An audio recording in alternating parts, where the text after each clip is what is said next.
There we go. Got to record it because it goes on our YouTube. You know, our YouTube channel gets lots of views for this. Really? After the fact. I mean, lots. That's great. Not We had one I'm of not them- surprised. I know. Well, we've got a good show going on here, Exactly. folks. Hey, folks, we got a show going on. More and more people are finding the show. Finding the show. We had over 100 people. Was it last week before, a couple weeks ago? Oh my God, that's impressive. Yeah. I was How many? impressed by that. Over 100 people. Yeah, I look back, I've been talking with Deb and I was looking back at a couple of shares and stuff. I mean, at the distribution, at the replays and stuff. And some of them are well over 100. Yeah. Pretty easy. Amanda's saying 95 of the views are gay from looking back. But we still have the other 5 that are, you know, genuine. Gabe wants to, Views. you like to watch yourself, Gabe? Oh no, I just go onto the thing and look at the thing. I don't Oh, read. so you're not the actual views. Oh, good. Well, No, no. well, there's views on Facebook. The Facebook Right. views are good too. Yeah, But then we stick them on the YouTube channel. And our Well, separate YouTube from- channel, separate from Facebook, the YouTube channel gets a lot of views. So it's just like, thanks YouTube watchers if you're like watching this later. Yes. We appreciate you. Spread the watching. word to your friends. Spread the word. And Tom, I'm so glad to see the Barbara's back watching us. I know. I was gonna say, did you notice that I? Oh, I recovered noticed it Barbara? right away when you came on. Barbara's Looking over my back. shoulder, making sure that all's well. All is well. Barbara's back with us again. When's that coming out? November? November 7th, I think it Okay. is. Yeah. All right. Much more to come on that. Oh, can't wait. Okay. So I don't know if you all saw I do an Instagram page called Julie's Book Picks. That's just sort of for my friends and people who want to see what I'm reading and stuff. And so I went on vacation to visit my daughter and her twins in Chicago for the week. She got a Distinguished Teacher Award last week. I was supposed to go like Thursday to Sunday, but then it went from Monday to Sunday. And so I was like, I'm bringing some books. So I brought Lauren Groff's. Where's it at? Let's see. I have it here. So I brought the Alice Hoffman. I brought Lauren Groff. I brought Ann Patchett. So I was trying to represent Gabe, There we go. representing everything with you guys. What made me think I was going to read? I know. How far did you get? How deep did you get? I had already started the Alice Hoffman. I finished the Alice Hoffman on the plane back yesterday. I know. We have such good intentions. Because I'm like 7 days. I got plenty of time to read. Twins? I know. You must be exhausted after spending. 3-month-old twins. And I babysat them by myself Oh yeah. while they went out at night. Oh my God. They're That'll adorable. take it out of you. Yeah. They're very good babies though. So it was like, it wasn't say that it was easy, but it was, but anyways, so for all of you out there though, there's some really good books coming. When This is the one- Ann Patchett? Ann Patchett's coming, I think, in August 23rd. Okay. So August 23rd for Anne, and then Lauren Groff is August 12th. So we say that things. Wait, is I it think it should be September. Oh, September. Oh God, my eyes are the worst. Yes, it's think it might- September. Yeah, I think it might be September 12th. September 13th. So Okay. maybe this is definitely August. My eyes are bad. Anyways, Sometime Enough in the next few months, we're getting. well, and yeah, like August, September, good stuff coming. So good stuff to look for. All right, let me share this. Let me get a screen share set up for Gabe so he can share Sarah's. I think is that what you're working on, Gabe? Yes, I'm just really walking in the door like 5 minutes ago, but I'm I done. know. Okay. So I knew you weren't like paying attention to me. I you know he weren't looks like he's hard commenting. at work, not I like know. Wasn't like- enjoying the. I'm repartee. engaged. I made a couple of comments, so it looked like I was paying attention. I've done 1,000 sales conferences. I know how to pretend like I'm paying attention. Might be hurt a little bit. But, oh well. All right, Tom, take it away. All right, my first book is The Late Americans by Brandon Taylor. I love him. Yeah, I love him too. So it's Oh, out this in is like a September. real book. That's a real big one. It's like Yeah, 'cause these yeah, other yeah. ones are a little bit smaller. Oh yeah, this is a real book. So it's Yeah. this is the arc, but it's hardcover. It's out tomorrow. No, it was out last week. It was out Okay. so I wasn't here last week. That's right. So it's out. It's been on sale for almost a week now. So his first book, Real Life, he was a Booker Prize finalist for a debut novel. That's incredible. Then he followed that up with Filthy Animals, the collection of short Short stories. stories, that's it. So this is his second novel. And I have because he's, my son went to Iowa, University of Iowa, and Iowa City. I love Iowa City. And so the books, he attended the Iowa Writers Workshop, of course. And the books are set there, like at least so far. This book is entirely set in Iowa City. And he's taking artists who are in their graduate years, who are on the verge of, the next step of real adulthood, taking their art to another step. So we have dancers, poets, visual artists, all these kinds of artists. They're all in school. So it's a campus novel for sure, but also it's how they interact with the people of the town, the relationships. And it's told, I would say, as in short story, like individual stories. You're meeting characters along the way, and they sometimes, will walk through one of the other characters' stories, which I love when you have those linked stories. And then it all comes together in the end in this really beautiful way. But his books are heartbreaking. These characters have been through trauma. It's a very he's a powerful writer, beautiful lyrical writer also. Like I would read anything he writes just because of the language. But this is a really fine novel, and getting great reviews, really getting a big response, I feel like, from reviewers. Washington Post calls it bruising and brilliant. And I agree, that's perfect. Bruising, It is bruising. There are moments that are tough to take.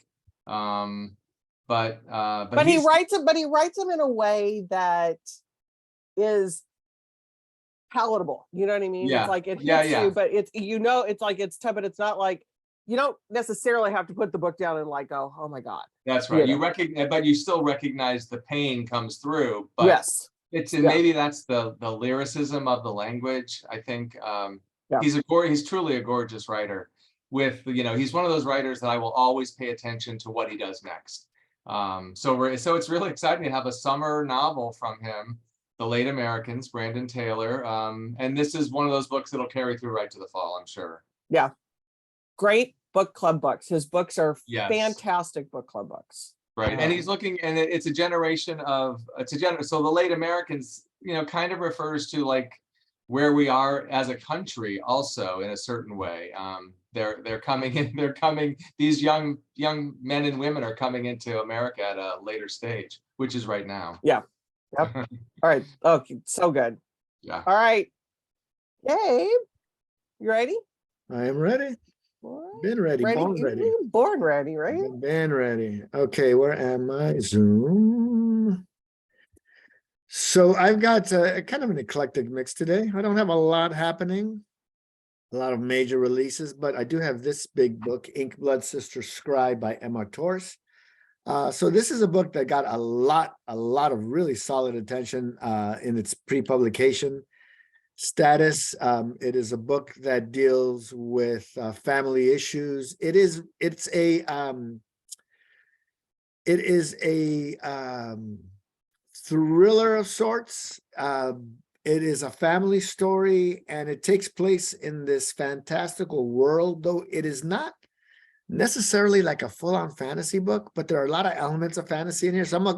And I think we're categorizing it as fantasy. But the premise is a family that is responsible for protecting this secret library of books about magic. And as the book opens up, the mother and the father are murdered. And the father manages to get off a couple of quick notes, one to the daughter that lives with him, and the other daughter is out experiencing the world and growing. But he manages to get messages to them, and basically it's like, you got to keep moving, don't stay any place for too long, and because they're coming to get you. So it's a really fast-paced, it's spellbinding debut. I think is a pretty accurate book. It's got a lot of good pace. The world that Torres creates is really a lot of fun, and it really is a good tale of family loyalty and family working together and familial responsibility and responsibility.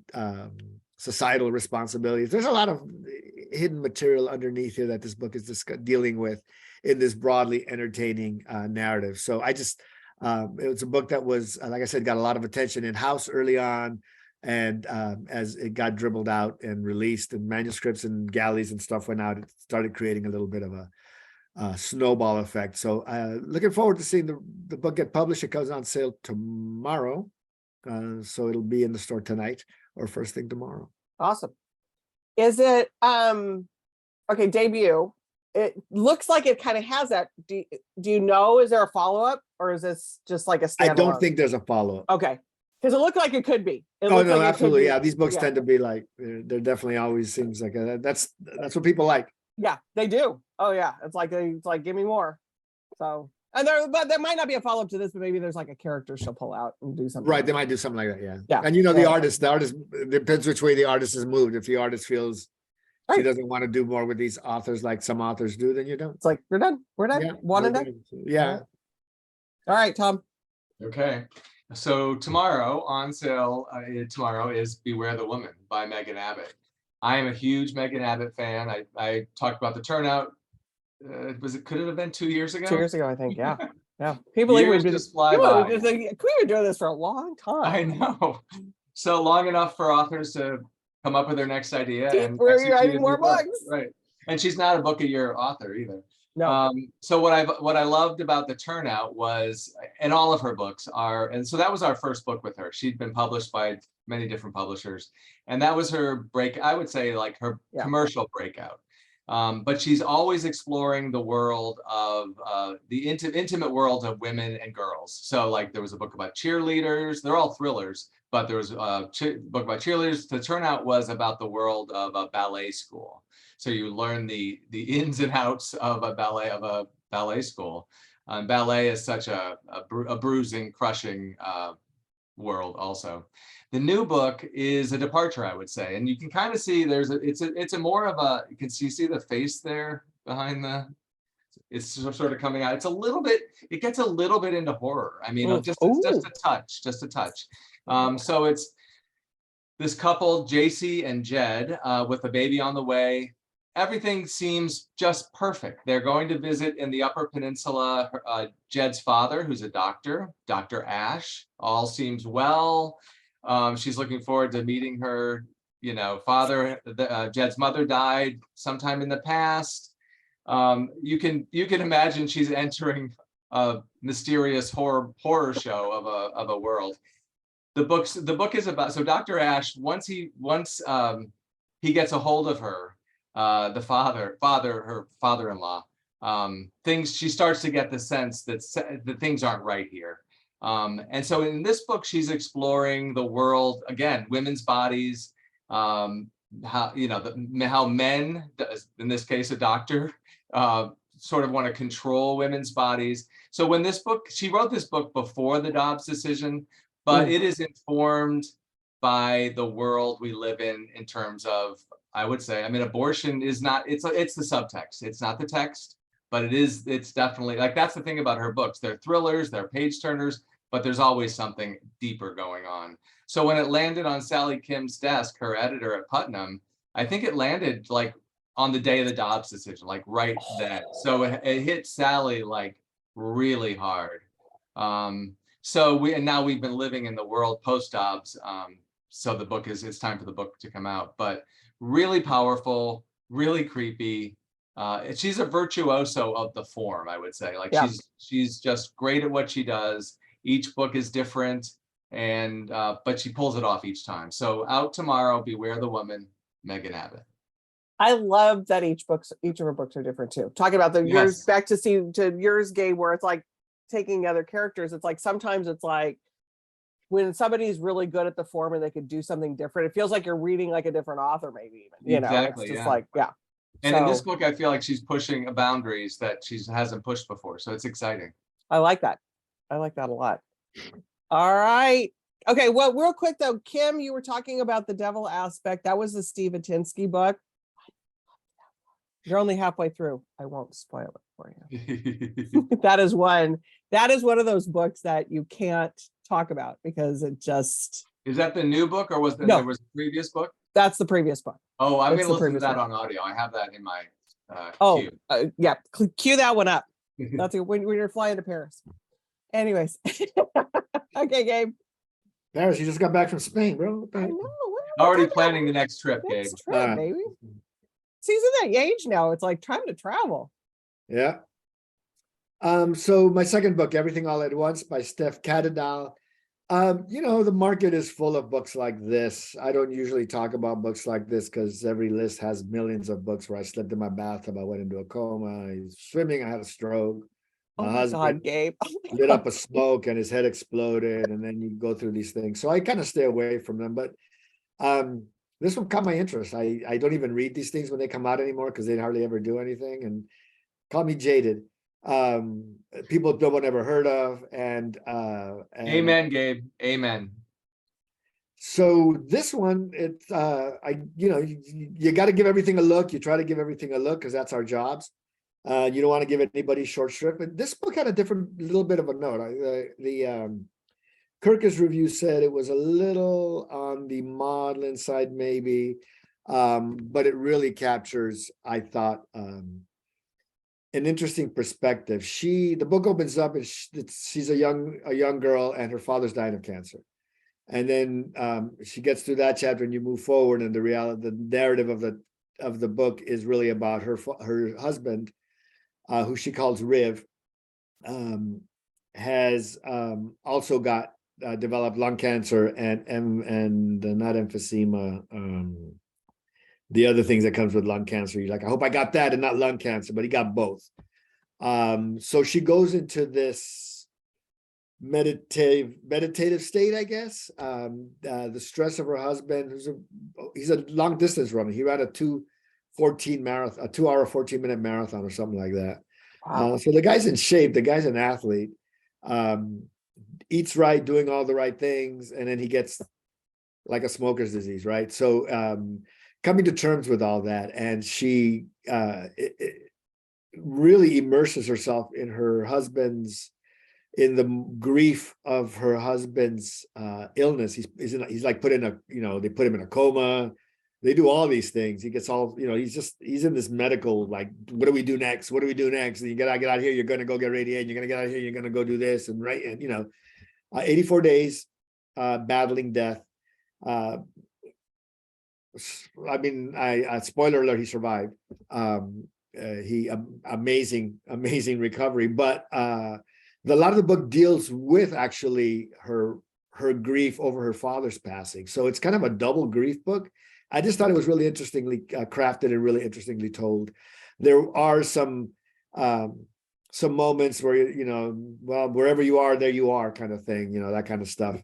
But those little trite observations and cliches are really, I think, overwhelmed by the power of this narrative. She really, you feel something when you read this book, which most of these books you're like, yeah, okay, whatever, it's particular to you. And but this book actually kind of hit a lot of places in the brain. So I had to talk about it. It's a memoir. It is a very focused memoir. It is not it is uplifting in its own way, but it really is like just a really interesting look at grief process. I'm on the outside looking in. I don't have any grieving that I'm doing at this particular time, so it's not like I'm associating it to anything necessarily.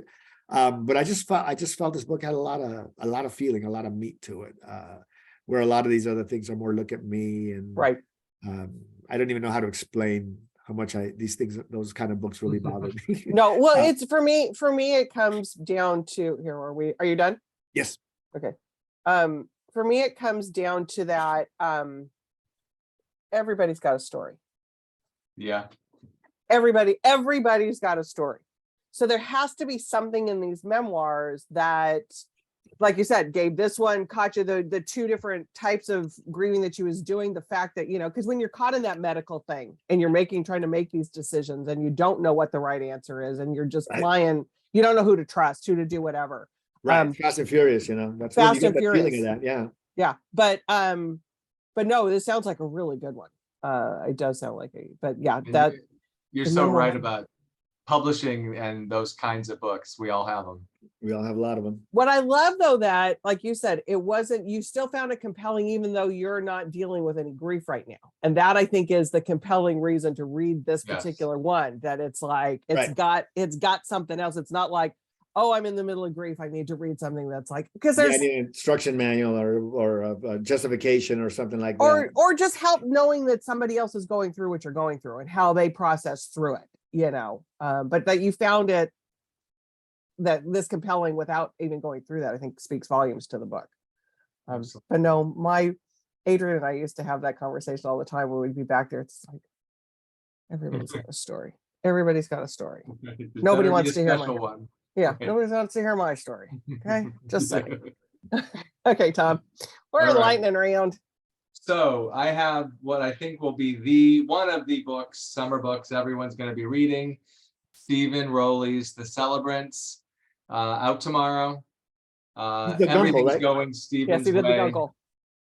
Yes, yes, and the editor and Lily and the Octopus, right? Mhm. So he has a way, like he takes a high concept. Each book, the Gunkel had a high concept, and this is high concept where it's a bunch of college friends who decided in college they lost a friend, and they decided we're not going to do this without celebrating each other, you know, as we go through life. We're not going to, if we all need to get together, it's sort of like living funerals. Rather than waiting for someone one of us to die, we're going to celebrate each other as we go through life. Now it's been over 25 years since college. So it's also got a little bit of the big chill to it. Mhm. And they're there for a particular reason. So it's got they go to Big Sur. So it's very much a Southern California novel. Stephen lives in Palm Springs, and I love the title, The Celebrants. I think that there's a little bit of a act of celebration, but also what's the word? Like I want to say liturgy, but like Spiritual. Right, sure, yeah. So to what they're doing, and he's funny. Like that's the there's a serious there's serious stuff going on, but he's hilarious. Always. So the books go down easy. Big jump with the Gunkel. Like a lot of people who had never heard of him before found it with the Gunkel. Now we have this book. It was announced on Friday. It's a read with Jenna pick on the Today Show. Mhm. So much more to come on that, which was kind of exciting because often we do these on Monday. Usually they announce them on Tuesday, and I can't say anything. But for some reason on this one, they announced it on Friday. So I was very happy about that. So I think it's going to be his biggest book to date. Emma Straub says, what can stave off the fear of death or rescue you from one of life's less fatal heartbreaks? Stephen Rowley, ever warm and witty, offers up lifelong friendship, and I'm inclined to believe him. The Celebrants, Stephen Rowley. And to top everything off, such a nice guy. Yes. He is just Love the that. nicest guy you ever. So Arlene is on here. So Arlene, yes, we have a few announcements about Stephen Rowley. He'll be at a luncheon on Oh, that's right. Thursday. Then he's coming to the store. But Arlene on here is taking him and Byron, his husband, out to dinner before they come to the Warwick's event. So Oh, good on you, Arlene. I'm jealous. I'm jealous. I know. Good on you taking those two out, because Byron, his husband, has a book coming. I think maybe it came out last week, or it might be out tomorrow too. Oh. Big Gay Wedding. So they are going to be in conversation with each other at both of these events. So I just think Totally we're in. delightful. You can't miss them. Yeah. Right. We're in for a treat. So yeah, you're so right about Stephen though, because he always tackles something, but with this humor that's just Right. spot on. And even though they are like easy to pitch, because here you have like the big chill for a new Right. generation, they're deeper than that, and they're also funnier than that. So Yeah. No, he's and it is the quintessential, I think, summer read too. It's just Yeah. like that page turning fun, but you get something. Yeah. Yeah. Love it. All right, Gabe. Big winner. Oh, Arlene, hold on before you go. Arlene says you can come join them, Tom, if you want to drive down and go to dinner. I would if I could. Might be on the continent at the time. Who knows what time? Ooh, I know. Tom's the world traveling man. I'm Man going to of New Mexico mystery. this week.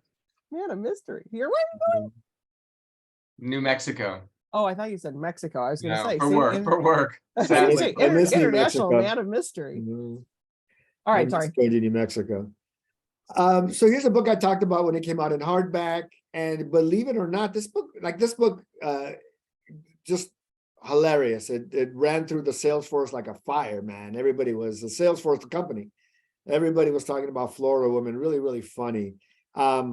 Got it into a lot of stores, and it sold overall pretty well. But there were some places who just didn't sell it, or didn't sell it very well. And I'm just like, how could that possibly be? So it's coming out in paperback. It'll be much more affordable. And since it's the lightning round, I got to talk about it because, Florida man, Florida woman, Florida, Lord, Right. Lord, Lordy. Lord, we're all going down with Florida. Florida, just getting worse. But this book is hilarious. This book is a young woman who gets involved in a situation of her own making. She's not a lightweight. She has an altercation with a beau, beats the shit out of him, and gets into trouble with the police. And as a recompense, she is sent to this wildlife preserve that's run by these women. That is, as the longer she stays there, something shady is going on here. Something a little off is off here a little bit. So I just had to talk about this. It's out in paperback. It is a great setting. It is a really strong female protagonist who takes no prisoners. She's hardly perfect, but she's a perfect character, I think, for a book like this. And I think Deb Rogers just did a really bang up job. I think in paperback, it's an easy recommend. It's a great beach book. It's a good airplane book. It's a good weekend book. It's a good book for, Friday afternoon, whatever. Open it up. It'll crack you up. Poking fun a little at Florida, but overall, it's not really an abusive book. It is about this woman's character and personality and how she steps up and takes care of business. And a really delightful, funny, outrageous narrative. So Kim on here must have taken your recommendation when you recommended it in hardback because she said Florida Woman was fun. So she already read it. Oh, that's great. So that's awesome. So see, we got writers on here. Is she like Carl High, the Carl High, the female Carl Hyacin? I think it's leaning in that direction. Yeah. She's just, these characters. And apparently you can do like anything in Florida. So It's a really easy place to really, yeah, it's kind of crazy because Laura Groff actually lives in Florida. Yeah, she does. So I always it cracks me up that she lives in Florida, I actually. know, it's unexpected always. Completely unexpected that she lives in Florida. Poor Florida's getting if any of you are watching from Florida, I'm sorry that we're picking on you. But Florida does kind of get, I saw this thing because like all the laws that are going on like in Texas and stuff, it's like, is Texas and Florida like vying for the worst state? possible. Yeah. We're not going to end on that note though. So sorry about that. Speaking as Californians. Who all of you hate us, so it's just like we can't go to a state where everybody's like, oh yeah, get the Californians out of here. They're ruined. They're coming to all those states and they're ruining us. All the states that we're supporting and feeding, yeah. Yeah, well, with our taxes. And Right. we never complain. who's States that would fold up and curl up and be like Venezuela or Colombia if they didn't. But have I love it to. when a bunch of people from California they'll move to another state and then they're the ones saying that Californians are ruining why they moved. Yeah, That's my favorite thing. It's just like, okay, you moved there and now you're complaining about the California. It's like, oh please. To quote my wife, who's a native Californian, when people move from California, she says, "Good riddance." Yeah. I'm a native Californian too. Are you, Gabe? You're a native Californian. No, aren't you? I was born in Guatemala and I landed in LA at 4.5. So I'm not native by that. I can't be president. Damn Disappointment it. is obvious. Your disappointment was obvious. Damn it. Damn it.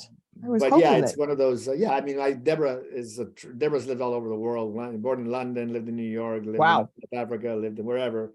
And she says when they hit California, she's like, I'm never leaving.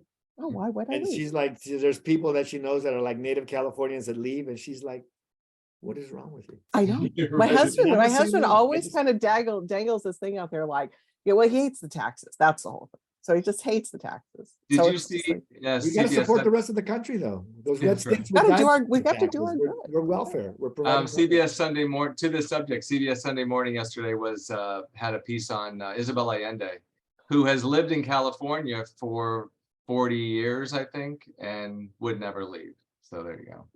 If Isabel's staying, I'm He's staying. from Chile, you know. so- Careful now. We're hosting her. You What? Guatemalans and Chileans don't get along. Is that what I'm hearing? No, I'm just saying she's Chilean, so it's like, Oh. you know, I'm from Guatemala. California's nice. Yeah, we get it. We get it. Yeah. So speaking of, unfortunately, Isabel's event is sold out. Of Good course. on us. But she sold out. But we have got an amazing 2 weeks coming up. I mean, it starts with Stephen Rowley, goes to Abraham Verghese on Monday, goes to Lisa C, goes to Luis Urrea, to Isabel Allende, to David Sedaris. I When's mean, Luis coming? I gotta get. Luis, he's going to be down at the Coronado Library on Friday night, the 12th, I want to say, 9th, on the 9th. Come down to the Coronado I Library. think I may go see Luis. Come on down. Publish his first novel. Yeah, come on down. We'd love to see you. So anybody in California, anywhere in California, come see us. We got quite the lineup. Sometime in the next 2 weeks, head to La Jolla or Coronado or. And if I'm a little grumpy, if you see me, you'll know It's why. because of all these great events. You'll know why. a little overwhelmed right now. Anyways, good reading. Alice Hoffman's book was fantastic, by the way. So that's coming out in August. So cannot wait for you all to read that. And I will be getting to these two. Can't wait to hear. August and September coming out. Can't wait to get to those two as well. All right, everybody. Have a good rest of your Memorial Day celebration, whatever you're doing to memorialize everybody. And thank you everyone for that. And I will not be here next Monday. Amanda will be. Amanda, okay, so we decided, Amanda and I, that Amanda's technically on vacation, but we were going to have to miss the first time ever next week. Next week. Because I've got Luis, Abraham Verghese is at, we have him signing 500 books at 5 o'clock. So I was not going to be able to do tea You time. couldn't and bring him Amanda's- on? Yeah, I mean, plenty of time. It wow. seems like from 4 to 5. I mean, you gotta. Oh. 5. What do you got to do between 4 and 5? That was the perfect thing for 500 you. books? Oh, no, that's true. We started 4. Yeah, we started 4. Yeah, It might be a little we get bit. it. I wonder if I could bring him on live. Well, we'd love to see him. Yeah. I Wonder, haven't seen Abe in 20 years. I have to think about how I'm going to do He's that. he's a tea time favorite. He really is, even if it's just a hi to us. Oh, Yeah. okay. One more thing I got to No add to my list to promises, do. but- No promises, but yeah. Yes, But anyway, Arlene, so Amanda will be hosting. Amanda will be hosting, but she's doing you a favor too, because she's technically on vacation. So she's doing us all a favor by coming on too. So I love the dedication that we have to tea time. So Tom, Gabe, don't leave her. Show up next Monday. Don't leave her hanging. So I will be here. I will be in a hotel room in Arizona, but I will be here. I can do it. All right, perfect. And so maybe Andrea, maybe Steve, Shannon, somebody, let's support. Arlene, you're asking, yes, Big Gay Wedding will be available to purchase on Thursday. So we brought in a bunch of copies of that, so you'll be able to get that as well. So everybody, happy reading, and we will see you all next week. Bye.